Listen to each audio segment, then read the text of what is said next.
हाँ भाई। अच्छा, कल कुछ होमवर्क वगैरह तो नहीं था? हैं? था ना, क्वेश्चंस तो थे। किया तो नहीं होगा? अभी चेक करूंगा, रुको, लेक्चर के बाद। बोले तो थे पीवाईक्यूज करने के लिए, दिए थे ना? हाँ, तो वो तो जाहिर सी बात है, दूंगा ही यार। चलो लेक्चर के बाद देखते हैं। खैर, सबसे पहले कल हम लोगों ने क्या देखा था? हम लोगों ने देखा था wave nature of radiation, electromagnetic radiations का वेव नेचर। आज हम लोग क्या देखने वाले हैं? Particle nature.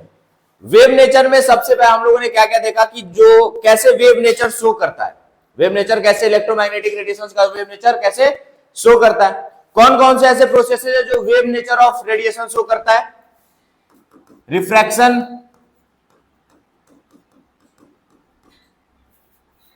यहां लिखता हूं, रिफ्रैक्शन, दूसरा डिफ्रैक्शन, एक और है interference.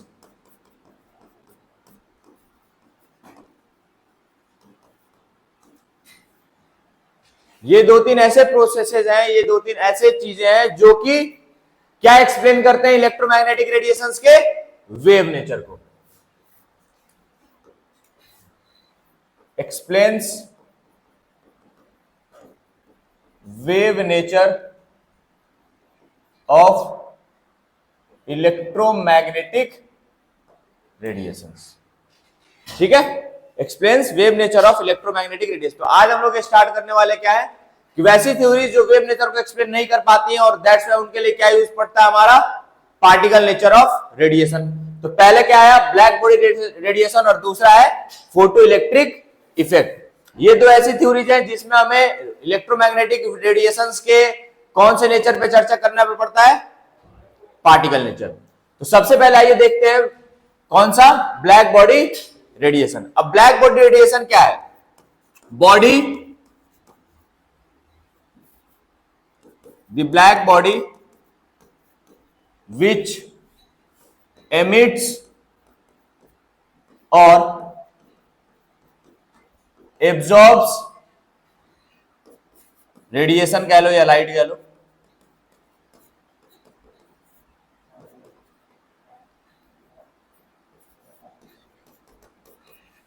a black body which emits or absorbs radiations are known as black body radiation। अच्छा है, ब्लैक बॉडी को एक आइडियल बॉडी भी बोला जाता है। इसको सिंपली इसमें आगे लिख, मतलब इसको आगे ऐड ऑन कर सकते हो कि an ideal body which emits or absorbs any radiation or light are known as black body। अच्छा, आइडियल जो वर्ड आ गया, आइडियल। अब आइडियल का मतलब क्या? अब आइडियल जैसी कोई चीज एग्जिस्ट ही नहीं करती है दुनिया में।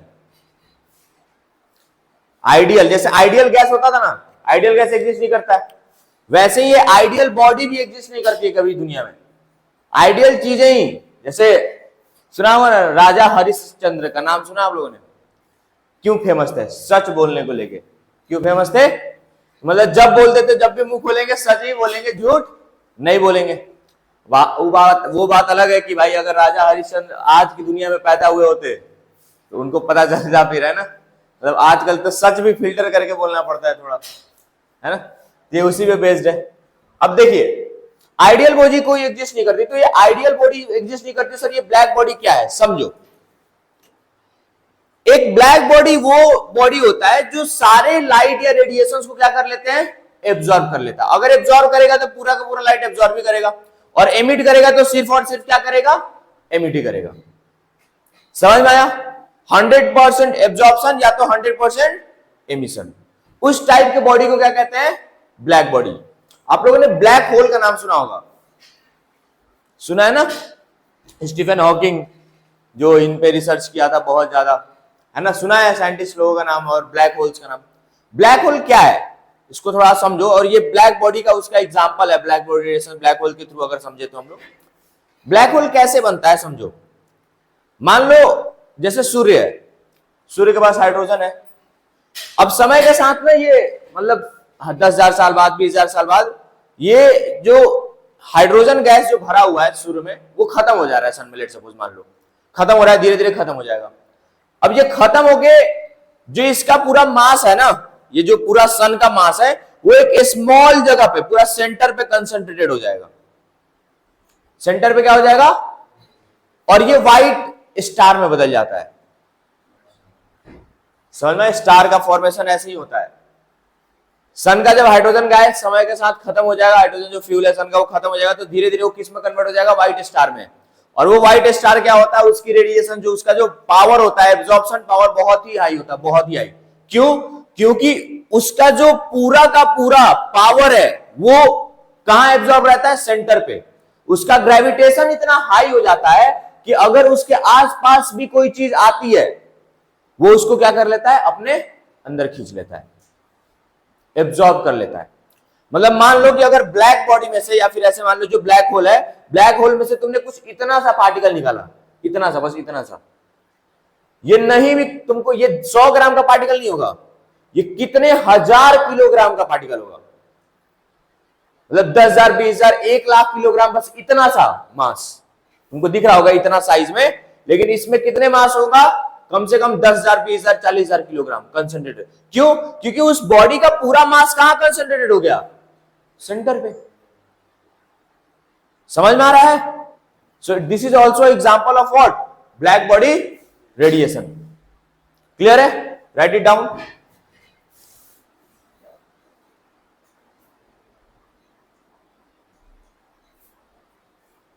वैसे मतलब ब्लैक बॉडी तो मतलब एक आइडियल ब्लैक बॉडी एग्जिस्ट नहीं करती, बट हम लोग बना सकते हैं। कैसे बना सकते हैं? मान लो कि ये एक रूम है, मान लो, ठीक है, और इसका मैंने यहां पे एक पॉइंट छोटा सा छोड़ दिया खाली, होल टाइप। यहां पे मान लो एक होल टाइप है,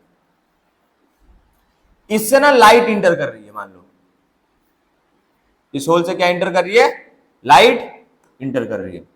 तो ये लाइट जो इधर उधर टकरा के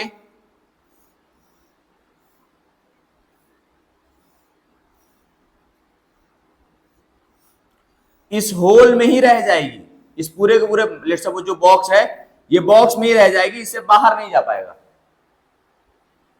तो क्या हम ये कह सकते हैं कि अगर ये लाइट आती है, लाइट को एब्जॉर्ब कर लिया अपने अंदर, इट कैन बी से एज व्हाट, ब्लैक बॉडी। क्योंकि इसने लाइट को अपने अंदर क्या कर लिया, रख लिया, बाहर नहीं निकला भाई। यानी इसका मतलब ये भी कह सकते हैं लाइट को क्या कर लिया, एब्जॉर्ब कर लिया। एक पार्टिकुलर होल से गया, लेकिन वो गया वापस तो लौट के नहीं आया। तो कह सकते हैं कि नहीं कह सकते हैं? समझ में आया? चलो,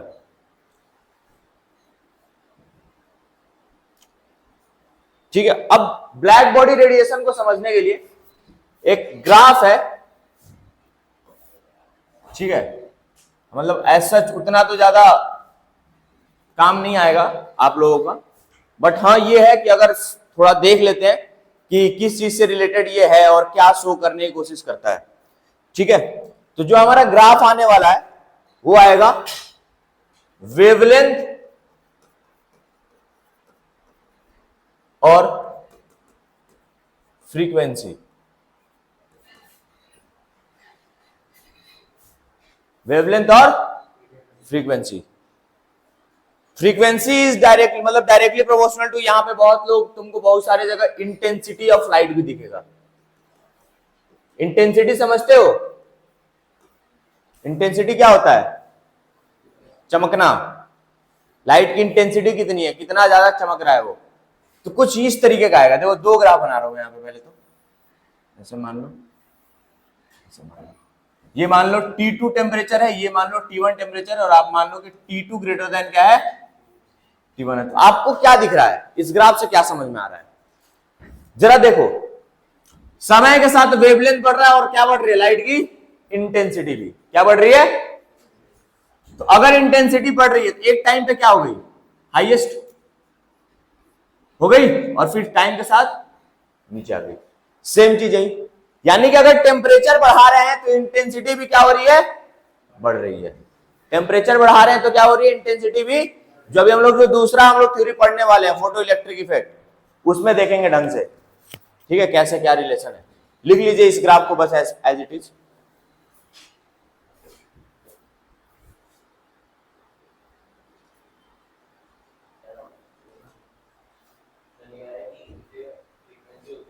क्या होती है? हाँ हाँ, तो ठीक है, तो क्या इंटेंसिटी बोला भाई, यहाँ पे क्या लिखा है मैंने? टेम्परेचर से रिलेशन। अरे मैंने यहाँ पे वेवलेंथ को बढ़ाया है, तो पहले मैक्सिमम जा रही है और फिर धीरे धीरे घट रही है, ठीक है। चलो नेक्स्ट लिखिए, प्लैंक्स क्वांटम थ्योरी।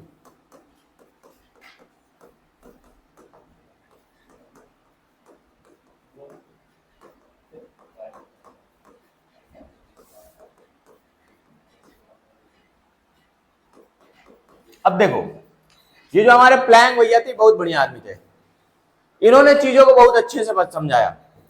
इन्होंने कहा कि जो लाइट ट्रेवल कर रही है, तुमने कहा पार्टिकल नेचर में ट्रेवल कर रही है, ठीक है, समझ में आ गया। तो हमें क्या लगता था, जब तक ये अपना थ्योरी नहीं दिया, हमें लगता था कि भाई इस फॉर्म में लेट सपोज ट्रेवल कर रहा है कोई रेडिएशन, लाइट कैसे ट्रेवल कर रहा है? इस फॉर्म में, एकदम लगातार continuous form, light travels in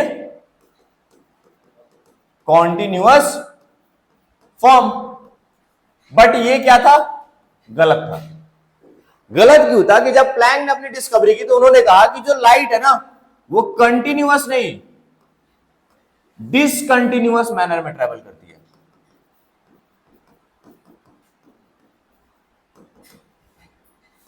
किस मैनर में ट्रेवल करती है?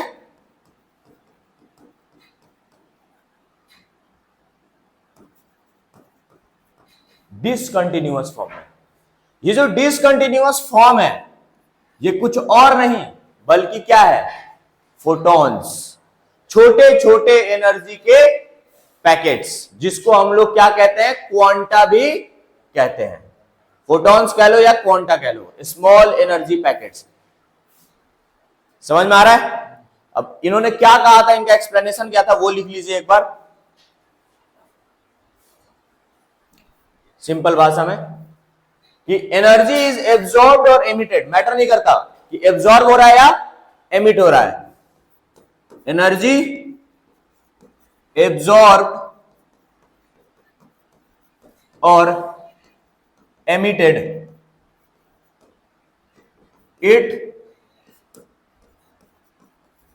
travels in discontinuous form. It travels in discontinuous form.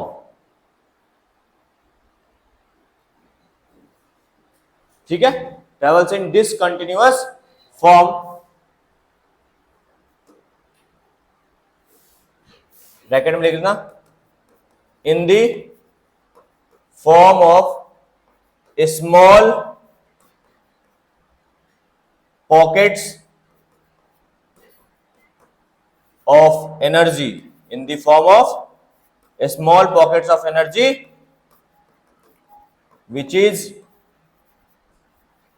called as quanta, या फिर फोटॉन्स। स्मॉल एनर्जी पैकेट्स को क्या कहते हैं? क्वांटा या फिर। तो समझ में आया क्या कहने की कोशिश कर रहे थे? कि जो भी लाइट ट्रेवल कर रहा है या जो भी रेडिएशन ट्रेवल कर रहे हैं, वो किस फॉर्म में कर रहे हैं? डिसकंटिन्यूअस फॉर्म में ट्रेवल कर रहे हैं, ना कि कॉन्टिन्यूअस फॉर्म में। और इसी डिसकंटिन्यूअस फॉर्म में ट्रेवल करते हैं, वो किस फॉर्म में? In the form of small pockets of energy, which is called as quanta या फिर फोटॉन्स। ठीक है, लिख लीजिए इसको।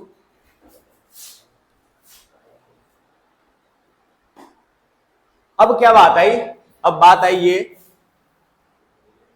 कि जो एनर्जी थी, जो एनर्जी एब्जॉर्ब हुई या फिर एमिट हुई, जो भी एनर्जी एब्जॉर्ब हुई या फिर क्या हुई? एमिट हुई, वो एनर्जी डायरेक्टली प्रोपोर्शनल हुआ किसके? फ्रीक्वेंसी के। जो भी एनर्जी एमिट या एब्जॉर्ब हो रहा है, वो डायरेक्टली प्रोपोर्शनल किसके आया? बोलो, फ्रीक्वेंसी के। तो यहां से हम लोगों ने एक निकाला E equals to H nu, and H is nothing but Planck's constant. जिसकी वैल्यू पता होती है 6.626 इंटू 10⁻⁻34 जूल्स पर सेकेंड।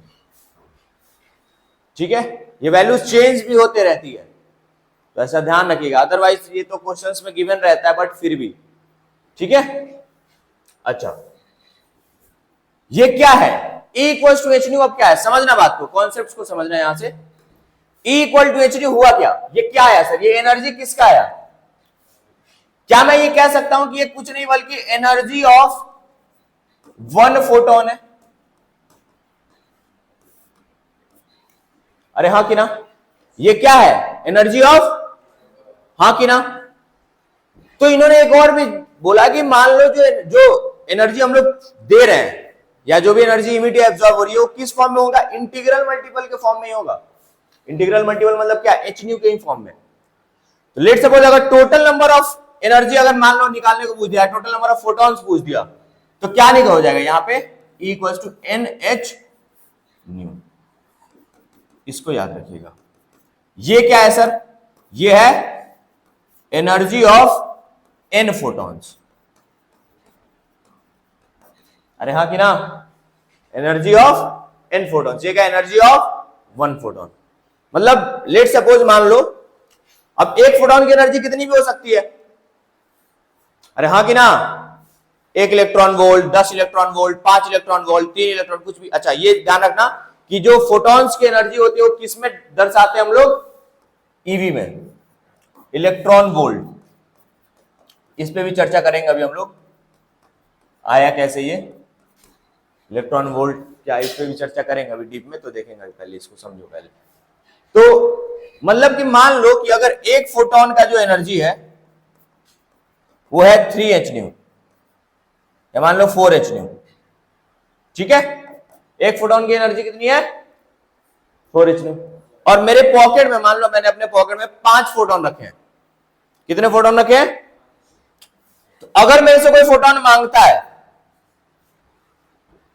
तो मैं क्या क्या दे पाऊंगा, या तो मैं 4 फोटोन दे दूं, या तो मैं मतलब 4 इलेक्ट्रॉन वोल्ट की एनर्जी दे दूं, या फिर 8, या फिर 12, या फिर 16, या फिर 20 इलेक्ट्रॉन वोल्ट। अरे हाँ कि ना, यही एनर्जी तो मैं दे पाऊंगा। अगर मेरे से कोई 15 इलेक्ट्रॉन वोल्ट की एनर्जी मांग दे तो क्या मैं दे पाऊंगा, नहीं दे पाऊंगा। अरे समझ रहे हो, तो वो energy of photon always fixed ही रहेगा। समझ में आ रहा है, ऐसा नहीं कुछ भी उठा के दे देंगे। 10 मांग दे मेरे से कोई, नहीं दे पाऊंगा। 12 मांग दे दूंगा। 16 मांग दे दूंगा। 8 मांग दे दूंगा। समझ में आ रहा है कि नहीं आ रहा है यार, लिखिए।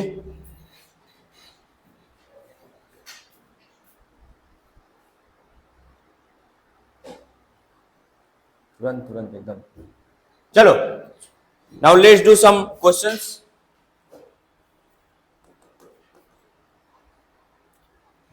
मान लो दिया है कि the energy of 1 mole of photons, बढ़िया क्वेश्चन है, energy of 1 mole of photons of radiation of wavelength 400 nanometer, of wavelength 400 nanometer is given। क्या क्या है क्वेश्चन में, गिवन है एच की value 6.63 into 10⁻⁻34 joule per second. N A की value given है क्वेश्चन में 6.02 इंटू 10⁻23 मोल इनवर्स। और क्या गिवन है, सी की वैल्यू सबको पता है दुनिया संसार को, मीटर पर सेकंड। ठीक है, इतनी सारी चीजें हमें गिवन है। ऑप्शंस भी गिवन है साथ ही साथ। फर्स्ट 2 या छोड़ो, ऑप्शंस नहीं, डायरेक्ट सॉल्व करेंगे। ऑप्शंस ये है, किलो जूल में गिवन रहेगा ऑप्शंस, तो थोड़ा सा ध्यान देगा, जो आंसर आएगा वो किलो जूल में नहीं आएगा, आंसर आएगा जूल पर मोल में। ठीक है, तो फिर उसको किलो जूल में कन्वर्ट करना पड़ेगा। ट्राई करिए।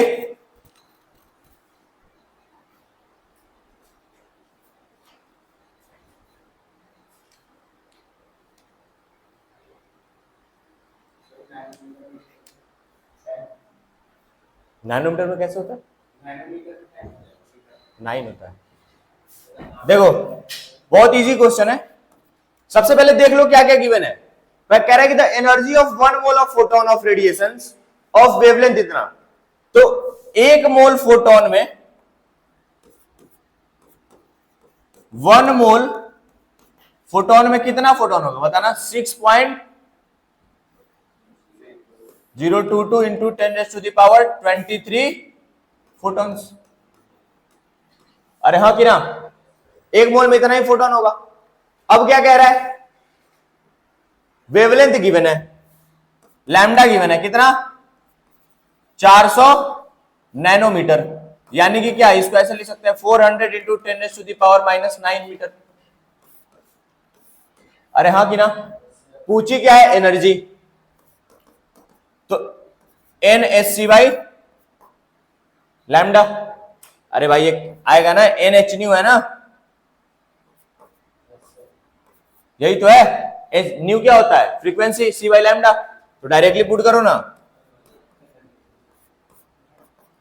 एन की वैल्यू कितनी है? यहां पे एन क्या है? Number of photons. तो नंबर ऑफ फोटॉन्स कितने हैं? 6.02 इंटू 10⁻23 इंटू एच की वैल्यू गिवन है 6.02 इंटू 10⁻20। कितना गिवन है भाई क्वेश्चन में? एच की value given -34 into c 3 into 10⁻8 upon lambda 400 into 10⁻9 -9 metre. एक चीज ध्यान रखना, जो कि मैंने बोला भी था कि ये जो आंसर आएगा वो आएगा जूल पर मोल में। ऑप्शन जो मैं देने वाला था उसमें किलो जूल में आंसर है, तो किलो उसको कन्वर्ट कर देंगे, ठीक है, 1000 से डिवाइड करके।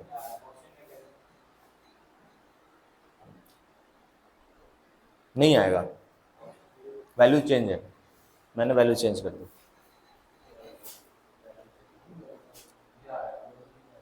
चलिए नेक्स्ट क्वेश्चन करिए।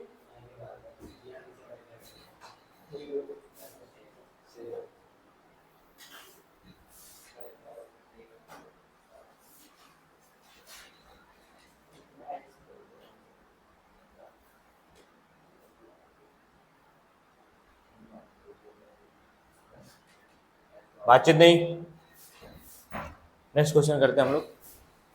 लिखिए।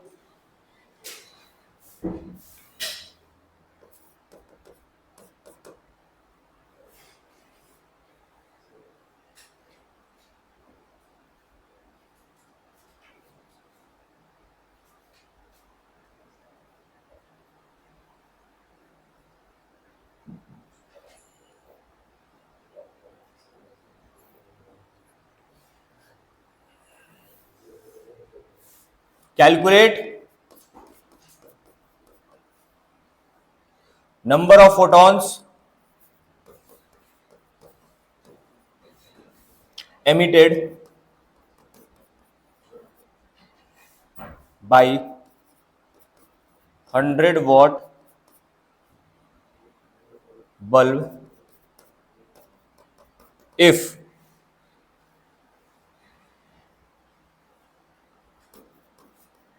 wavelength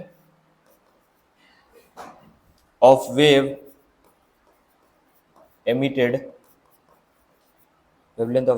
is, let's suppose, 10 Armstrong.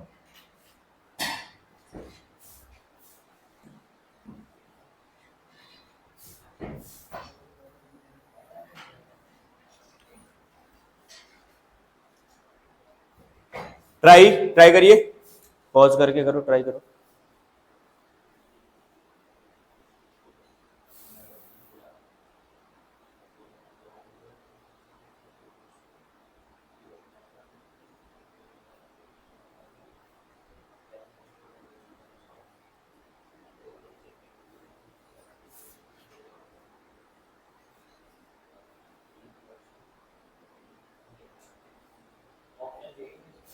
हाँ,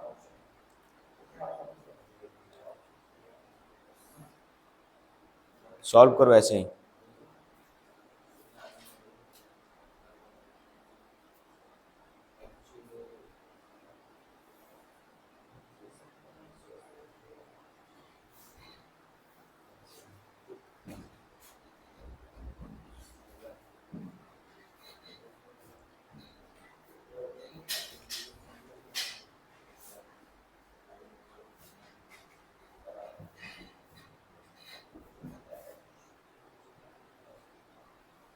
चलो देखो इधर, कोई नहीं।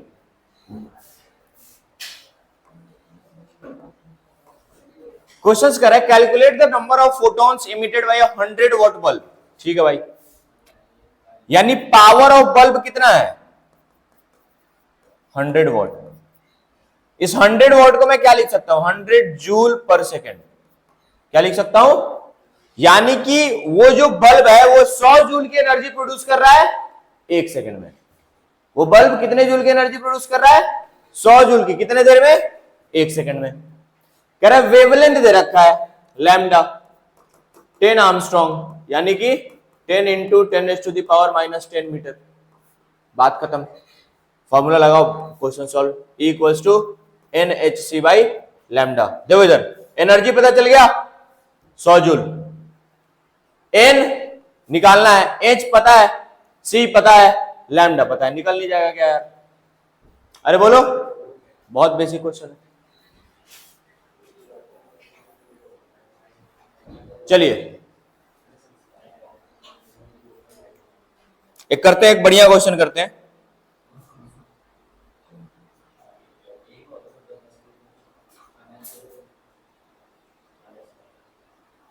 चलिए लिखिए तो,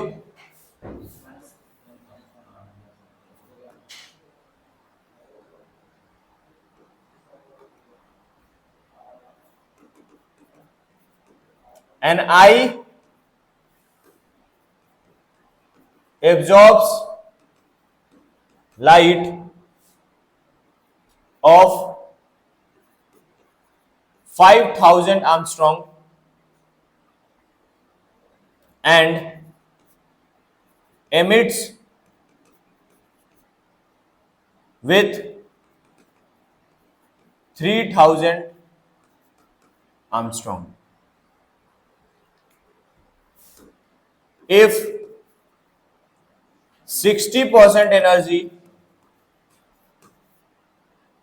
is transmitted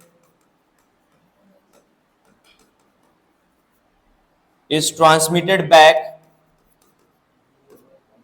calculate, बढ़िया क्वेश्चन है, calculate ratio of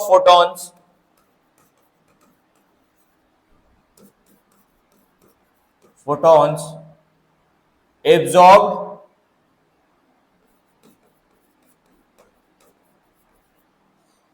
and transmitted।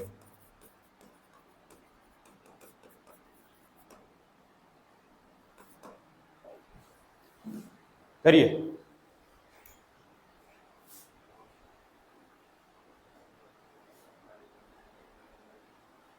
दिख रहा है,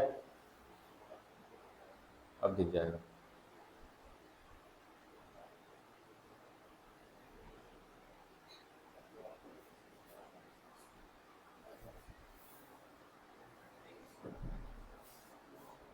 ट्राई करो,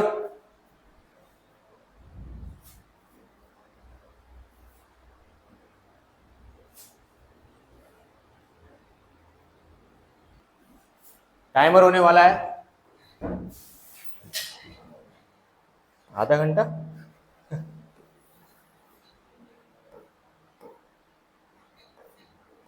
30 सेकंड तो पहले बीत चुका है, 2.5 मिनट।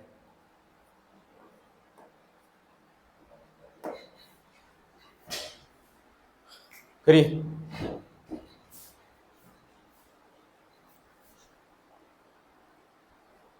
सोचोगे तो बन जाएगा। बता भाई, तू बता क्या आ रहा है आंसर आपको, क्या आ रहा है, क्या आएगा थोड़ा, मतलब इसी के लगभग लगभग आएगा। हाँ मतलब कह सकते हैं।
ज्यादा ही दे दिया भाई,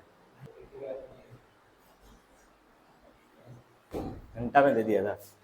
ले लो चलो करें। सिंपल है भाई, देखो करें, मान लो एक आई है, ठीक है।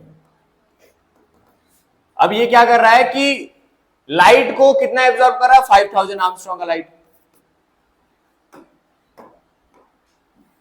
मान लीजिए 5000 आर्मस्ट्रॉन्ग का, और एमिट कितने का कर रहा है, 3000 आर्मस्ट्रॉन्ग का।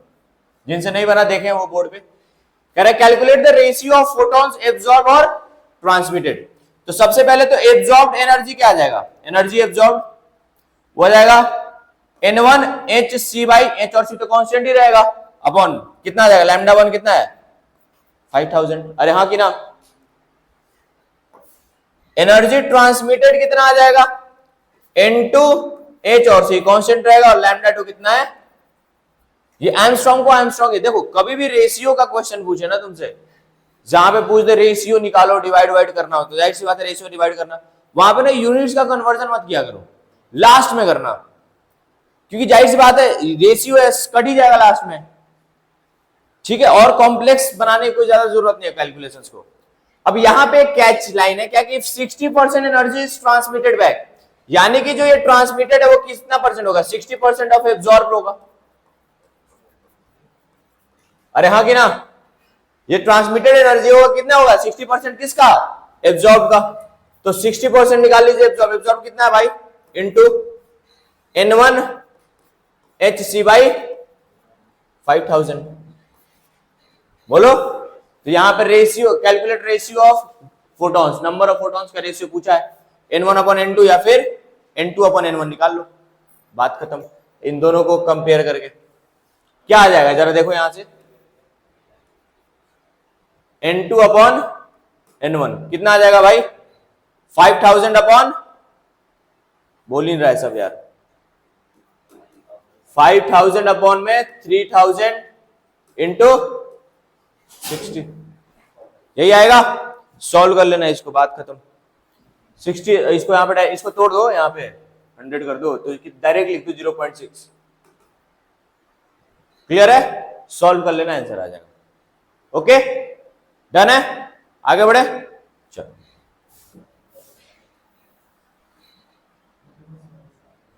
तो बढ़िया क्वेश्चन था ये, आप लोग ट्राई कर सकते थे इसे ना, कोई नहीं। एक क्वेश्चन और देता हूं, करिए।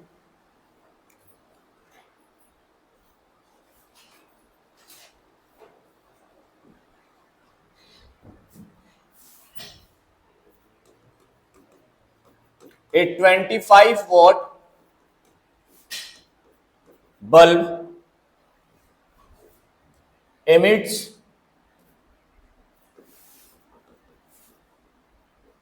monochromatic light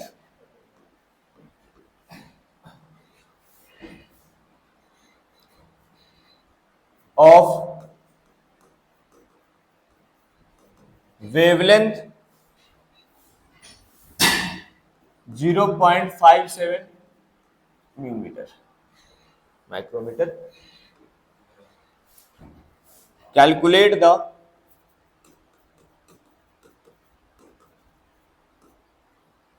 rate of emission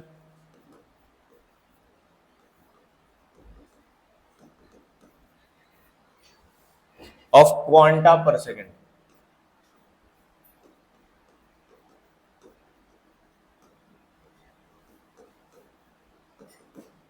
निकालिए।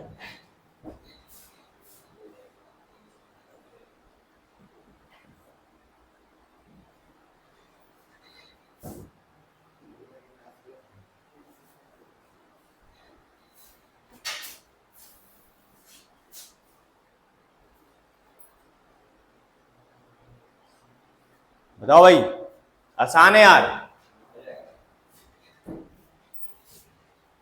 बता रखा हूं प्रीवियस कॉन्सेप्ट्स पे बेस्ड है ये क्वेश्चंस।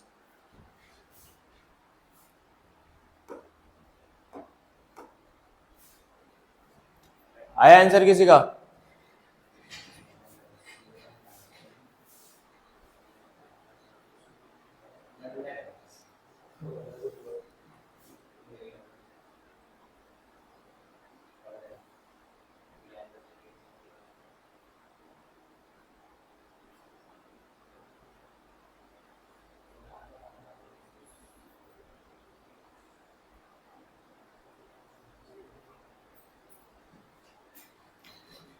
चलो, एनर्जी कितनी दे रखी है? 25 वॉट। इतना ज्यादा टाइम कैसे लग सकता है भाई तुम लोगों को? 25 जूल दे रखी है, यहाँ एनर्जी निकल गया भाई एक सेकंड में कितना? एक सेकंड में कितना एनर्जी इमिट कर रहा है? 25 जूल। रेट ऑफ इमिशन, अब देखिए, rate of emission of quanta पर सेकेंड, ये क्या पूछ रहा है? Rate of emission of quanta पर सेकेंड का मतलब क्या कि नंबर ऑफ प्रोटॉन बताइए। Rate of emission of Qantas पर सेकेंड का मतलब क्या, ये क्या पूछ रहा है? एन की वैल्यू बताओ, यही जानना था।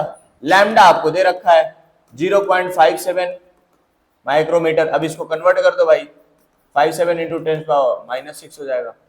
तो E इक्वल्स टू लगा दो formula, N H C by lambda. E given है, पता चल गया सर, ये वाला पुट कर देना। एन निकालना ही है, एच पता है, सी पता है, लैम्डा पता है, बात खत्म। हाँ कि ना? चलिए,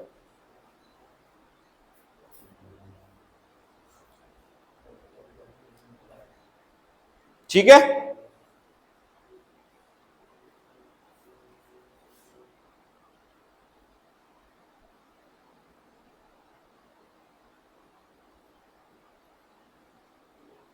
हो गया।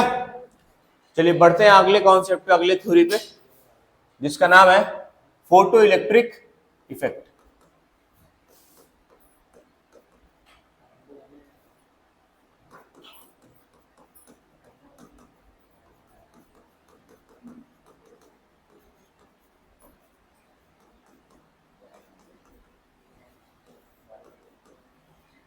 फोटो इलेक्ट्रिक इफेक्ट इंपॉर्टेंट है, तो ढंग से देखिएगा।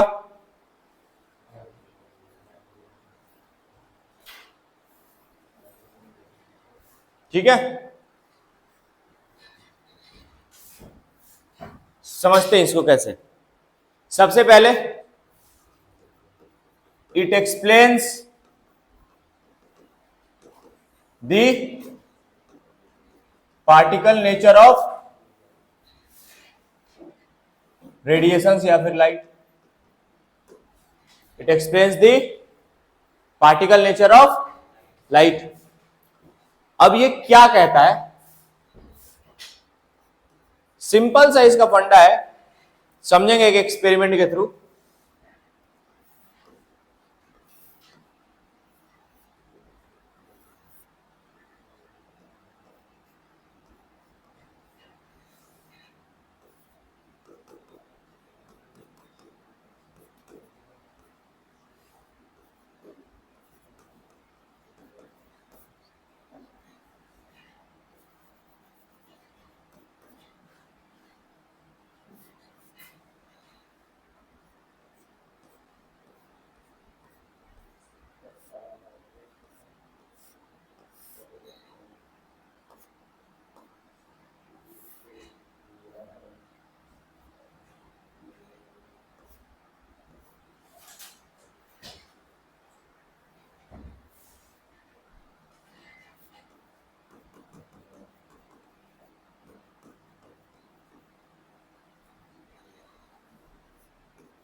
चलिए देखिए इस एक्सपेरिमेंट को कैसे किया गया ये समझिए। एक ना मेटल का सीट ले लिया गया, थिन मेटल का सीट। अच्छा सर क्या ये मेटल का सीट किसी भी मेटल का सीट ले सकते हैं? नहीं।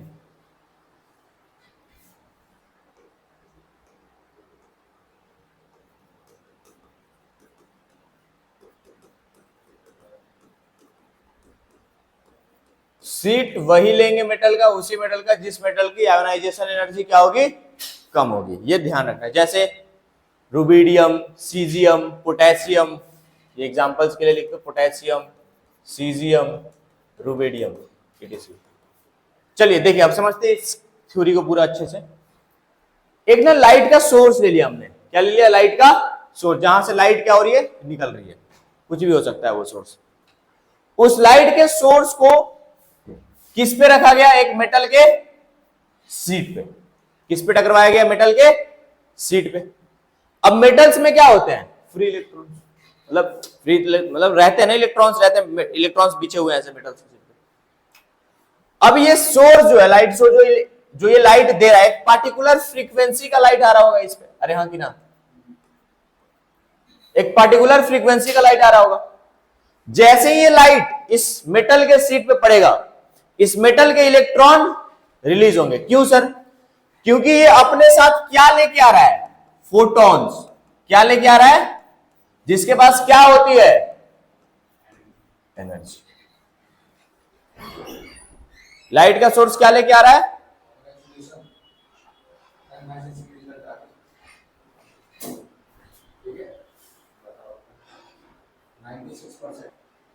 चलिए गाइस, है ना, सॉरी टू इंटरप्ट। तो समझ में आया, ये लाइट क्या होगा, एक पर्टिकुलर फ्रीक्वेंसी अपने साथ फोटॉन्स लेके आ रहा होगा, जिसके पास क्या होगा, एनर्जी। ये फोटॉन्स की एनर्जी जैसी के पास, जैसी इस मेटल के सीट पे पड़ेगी, तो इस मेटल का जो इलेक्ट्रॉन्स होगा वो क्या होगा, रिलीज हो जाएगा। मेटल्स अपने इलेक्ट्रॉन्स को क्या कर देगा, रिलीज कर देगा। यहां पे क्या लगा हुआ है, detector, metal detector, electron detector कह सकते हो इसको। जैसे ही ये इलेक्ट्रॉन यहां पे पहुंचेंगे डिटेक्टर के पास, और ये पास होगा, फिर यहां से एमीटर का नीडल डिफ्लेक्ट करना स्टार्ट हो जाएगा, और ये पूरा सर्किट कंप्लीट हो जाएगा, और इलेक्ट्रिक करंट का फ्लो स्टार्ट हो जाएगा। ये पूरा जो फंक्शन है, ये जो पूरी जो थ्योरी है, ये पूरा एक्सपेरिमेंट किस पे बेस्ड है, लाइव एग्जांपल आप लोग देखते हैं सोलर पैनल्स में। सोलर पावर में यही होता है ना, सन का लाइट का एनर्जी एब्जॉर्ब करता है, और उसे एब्जॉर्ब करके इलेक्ट्रिसिटी को जनरेट करता है, बात खत्म। अरे यही तो होता है सोलर प्लांट्स में, और क्या होता है। इसीलिए तो लोग कहते हैं भाई पैसे ही बचते हैं सोलर प्लांट्स में, एक बार जो लग गया सोलर प्लांट सेटअप करने में, उसके बाद अपना ऑटोमेटिकली इलेक्ट्रिसिटी जनरेट होता रहेगा। समझ में? तो जो सोलर पावर प्लांट्स है, या फिर जो हमारे जो पहले के टाइम पे ना इमरजेंसीज वगैरह जो आती थी, लाइट्स वगैरह ग्लो करने के लिए, है ना, लगा होता था ऊपर चार्ज करने के लिए, वो सब इसी टेक्निक पे बेस्ड है। समझ में आया, क्लियर है? अच्छा एक चीज ध्यान रखना है, क्या ध्यान रखना है, इस पार्टिकुलर मेटल के सीट के अंदर का जो इलेक्ट्रॉन है उसका एक फिक्स्ड एनर्जी होगा। मान लो इस मेटल का मिनिमम एनर्जी है 10 इलेक्ट्रॉन वोल्ट। कितना इलेक्ट्रॉन वोल्ट का एनर्जी है मिनिमम लेके कैरी कर रही है, कि जब तक इसको 10 इलेक्ट्रॉन वोल्ट का एनर्जी नहीं मिलेगा तब तक ये इलेक्ट्रॉन को रिलीज नहीं करेगा। अरे हाँ कि ना, अरे बोलो यार। अब मान लो तो सर पहले एक फोटोन तो ऐसा नहीं है कि 10 इलेक्ट्रॉन वोल्ट की एनर्जी लेके आ जाएंगी। समझ में आ रहा है? तो ऐसा नहीं कि एक फोटोन आया तो रिलीज कर दिया तुरंत, पहले 10 इलेक्ट्रॉन वोल्ट की एनर्जी फुलफिल होने को रहेगी, देन आफ्टर दैट इलेक्ट्रॉन वहां से निकलेगा। कहां से? मेटल के सीट से। मान लीजिए एनर्जी 10 से ज्यादा मिल गया, लेट्स सपोज 15 इलेक्ट्रॉन वोल्ट मिल गया, एनर्जी कितना इलेक्ट्रॉन वोल्ट मिल गया। अब क्या, तो सर 10 पे तो इलेक्ट्रॉन लूज कर देगा, बढ़िया है, बची कितनी, अब ये 5 इलेक्ट्रॉन वोल्ट एनर्जी का क्या, तो ये एनर्जी कन्वर्ट हो जाता है काइनेटिक एनर्जी ऑफ इलेक्ट्रॉन्स में। किस में कन्वर्ट हो जाता है? Kinetic energy of electrons. Electron को यहां से यहां मूव कराने में मदद करता है। समझ में आया? कोई दिक्कत? लिखिए इसको, आया समझ में पूरा?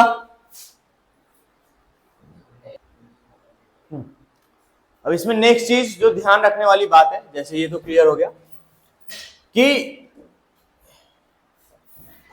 जैसे लेट सपोज मान लो यहां पे इलेक्ट्रॉन्स भरे हुए, ये मेटल शीट के यहां पे इलेक्ट्रॉन्स अंदर भरे पड़े हैं,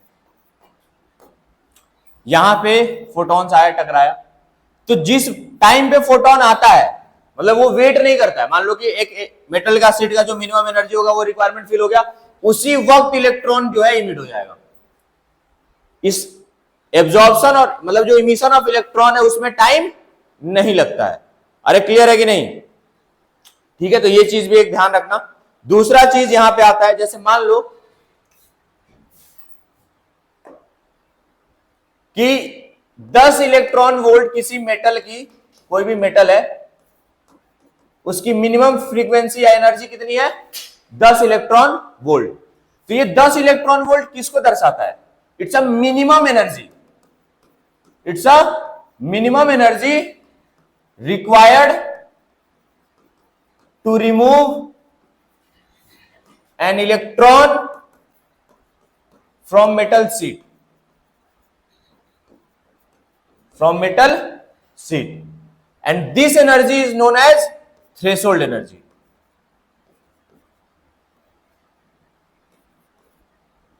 Threshold energy. इसको बहुत सारे लोग कंफ्यूज कर जाते हैं इसमें और आयोनाइजेशन एनर्जी में कि सर आयोनाइजेशन एनर्जी भी तो यही होता है मिनिमम एनर्जी। बेटा वो आइसोलेटेड गैसियस एटम के लिए होता है। किसके लिए होता है?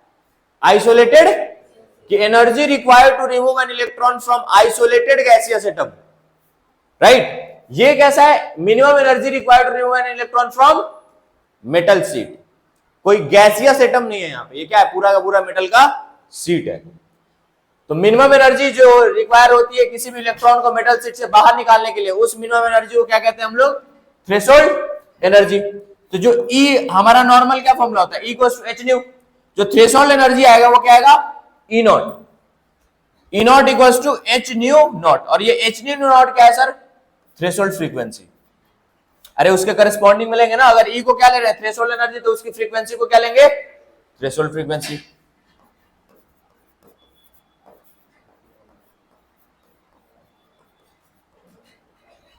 क्लियर है? बोलो, लिख लो।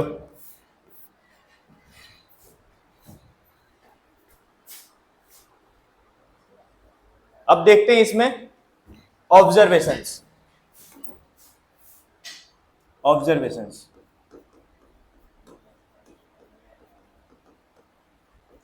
Of photo electric effect. तो ऑब्जर्वेशंस क्या क्या आएगा फोटो इलेक्ट्रिक इफेक्ट का? क्या क्या हुआ, ऑब्जर्व क्या क्या किया हम लोग इस इफेक्ट से? सबसे पहले तो जो पहला ऑब्जर्वेशन था वो था थ्रेशोल्ड फ्रीक्वेंसी का। कि समझ में आ रहा है किसका था? थ्रेशोल्ड फ्रीक्वेंसी का।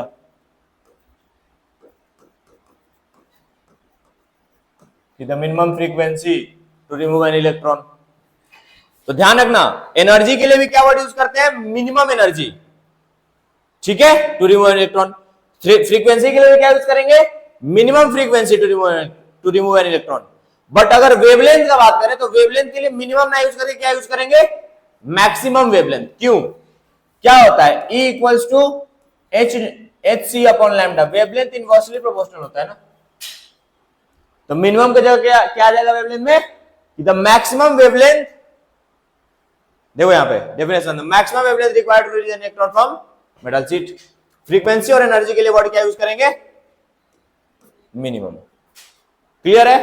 तो पहला तो ऑब्जर्वेशन ये रहा। दूसरा ऑब्जर्वेशन क्या रहा सर? जो कि मैंने बताया, ये जो मेटल का शीट है, तो जो इस पे इलेक्ट्रॉन्स पड़े हैं वो जैसे ही लाइट फॉल करता है वैसे ही इलेक्ट्रॉन निकल जाता है। There is no time lag, there is no time lag. तीसरा ऑब्जर्वेशन क्या आया? तीसरा ऑब्जर्वेशन किया हम लोगों ने नंबर ऑफ फोटो इलेक्ट्रॉन्स पे।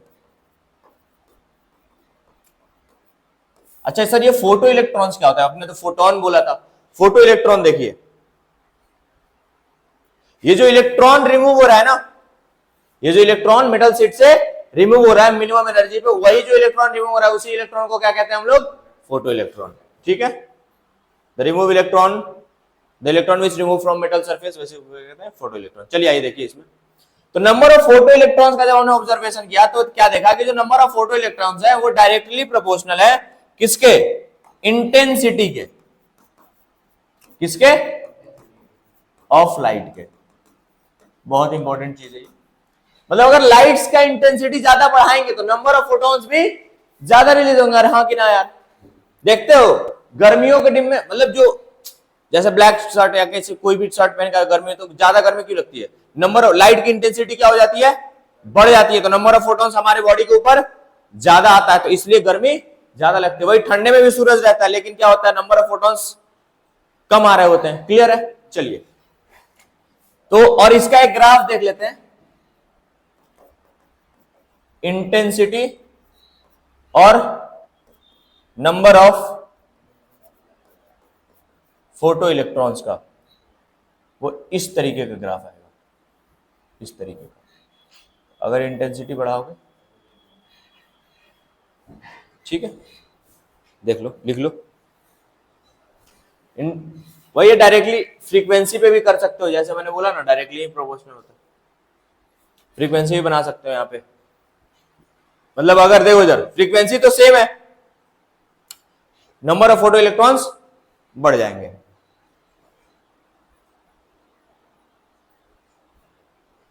ठीक है, मतलब ये क्या डिनोट करता है, ये डिनोट करता है लो इंटेंसिटी लाइट,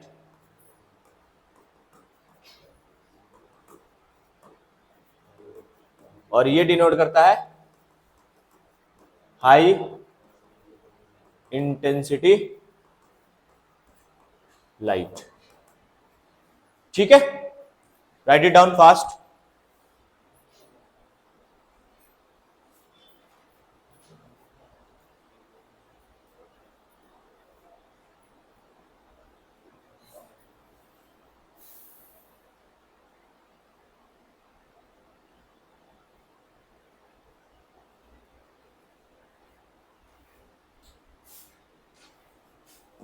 ठीक है, चौथा ऑब्जर्वेशन जो हम लोगों ने किया वो किया kinetic energy of photo electrons के रिगार्डिंग।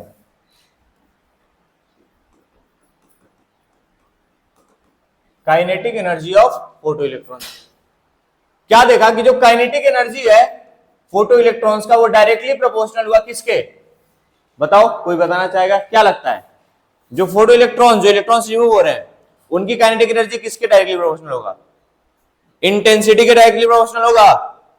सोचो, अगर मैं बनाऊं एक graph kinetic energy in terms of intensity का, तो वो ग्राफ कैसा आएगा, बिल्कुल constant, because kinetic energy does not depend upon intensity of light. तो किस पे डिपेंड करेगा सर, फ्रीक्वेंसी पे।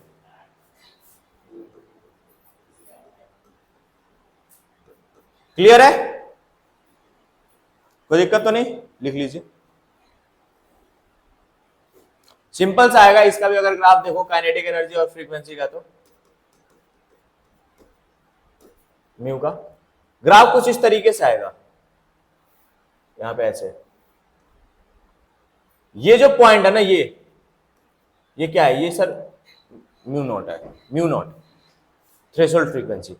सर ये यहां से क्यों ग्राफ स्टार्ट हो रहा है, यहां से कर देते, मान लो ऐसे हो जाता ग्राफ बनता, तो ये ग्राफ गलत है या सही है, ये ग्राफ गलत है। क्यों, मैंने क्या बोला, अगर 10 इलेक्ट्रॉन वोल्ट है तो जरूरी नहीं है कि एक फोटोन 10 इलेक्ट्रॉन वोल्ट की एनर्जी कैरी करके घूमे।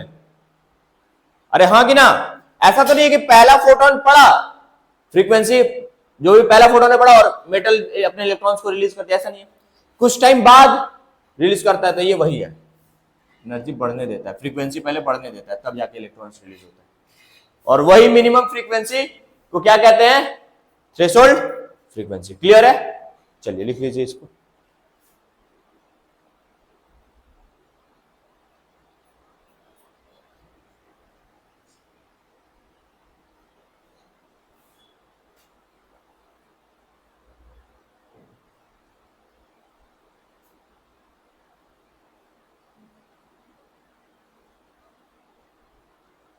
ठीक है, अब एक चीज और है वो जो हम लोग समझेंगे कि जो फोटो इलेक्ट्रिक इफेक्ट है,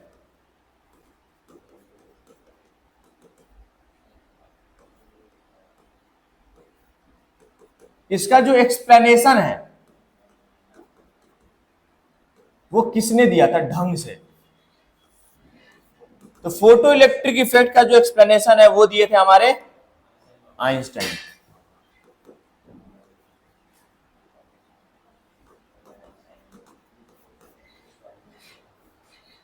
ठीक है, आइंस्टाइन ने क्या दिया था? फोटो इलेक्ट्रिक इफेक्ट का कंप्लीट एक्सप्लेनेशन। ठीक है, क्या बोला था इन्होंने? सिंपल ये बोला था कि जो टोटल एनर्जी है, टोटल एनर्जी है वो सम है किसका? थ्रेशोल्ड एनर्जी का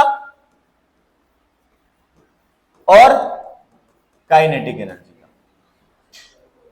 वो सम किसका है? थ्रेशोल्ड एनर्जी का। और तो थ्रेशोल्ड एनर्जी क्या आएगा सर? H nu not. अरे हाँ कि ना? और काइनेटिक एनर्जी क्या आएगा? Half M. और टोटल एनर्जी एच न्यू। तो यहां से काइनेटिक एनर्जी डायरेक्ट निकाल सकते हैं क्या? मान लो इसकी वैल्यू पुट ना करके, maximum kinetic energy of any electron निकाल सकते हैं क्या? H new minus H nu not. इसको ध्यान रखिएगा।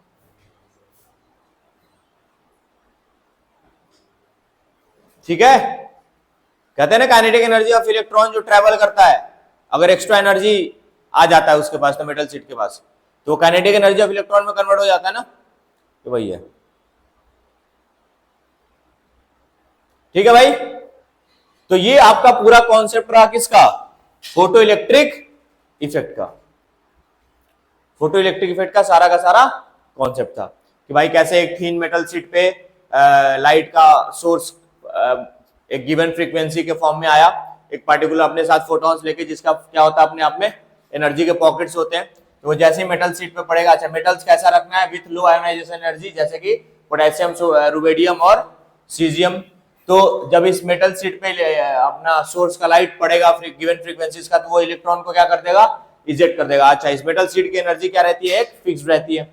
और इलेक्ट्रॉन इजेक्ट करने के बाद ये डिटेक्टर पे आता है, डिटेक्टर के बाद ये एमीटर का नीडल डिफ्लेक्ट करता है, पूरा सर्किट कंप्लीट हो जाता है। एंड देन उसके बाद क्या करते हैं हम लोग? पूरा इलेक्ट्रिक करंट का फ्लो स्टार्ट हो जाता है। क्लियर है? तो ये पूरा अपना एक्सप्लेनेशन था। अगर ये मैंने बोला था कि 10 वोल्ट मान लो पार्टिकुलर एनर्जी फिक्स, और उससे ज्यादा इलेक्ट्रॉन वोल्ट की एनर्जी आ जाए, 15 की आ जाए, तो 10 तो चलेगी मेटल से इलेक्ट्रॉन को निकालने में, बाकी जो बचा 5 वो किस में कन्वर्ट हो जाएगी? Kinetic energy of electron. किसमें कन्वर्ट हो जाएगी? Kinetic energy of electron. फिर उसके बाद वही समझे कि जैसे मान लो minimum energy required to release an electron from metal sheet is known as threshold energy. वैसे अगर मैं कह दूं minimum frequency required to remove an electron या release an electron from metal sheet, उसको क्या हो जाएगा? Threshold frequency. और वही वेवलेंथ के लिए क्या यूज कर देंगे? Maximum wavelength required to release an electron from metal sheet known as threshold wavelength. Clear है? देन हम लोगों ने देखा ऑब्जर्वेशन क्या क्या किया। पहला तो थ्रेशोल्ड फ्रीक्वेंसी का ऑब्जर्वेशन किया, दूसरे बाद नंबर ऑफ फोटो इलेक्ट्रॉन्स, दूसरा नो टाइम लैग नहीं होता है, जैसे ही फोटॉन्स आता है वैसे ही इलेक्ट्रॉन्स रिलीज होता है। मतलब गिवन एनर्जी का आ गया, मतलब कि हाँ भाई 10 इलेक्ट्रॉन वोल्ट हो गया और अब मिल गया उसको, उसके बाद तुरंत एनर्जी क्या करता है? इलेक्ट्रॉन्स को इमिट कर देता है। Number of photo electrons directly proportional to किसके होते हैं? Intensity of light. ये क्वेश्चन आ रखा है जेईई मेंस में। और kinetic energy of photo electrons किसके डायरेक्टली प्रोपोर्शनल होता है? फ्रीक्वेंसी का। ये भी क्वेश्चन जेईई मेंस के पीवाईक्यूज में आ गया, जो कि हम लोग कल करेंगे पीवाईक्यूज के फॉर्म में। ठीक है, क्लियर है? चलिए, तो बेसिकली आज हम लोग यहीं तक रखेंगे। ये हमारा फोटो इलेक्ट्रिक इफेक्ट्स का फुल एक्सप्लेनेशन किसने दिया था? आइंस्टाइन ने दिया था, जिन्होंने क्या कहा था कि जो टोटल एनर्जी है वो थ्रेशोल्ड एनर्जी और काइनेटिक एनर्जी का सम है। तो यहां से जो मैक्सिमम काइनेटिक एनर्जी क्या आ गई थी? H new minus H nu not. Clear है? चलिए, बाकी की बातें बाद में। Thank you very much.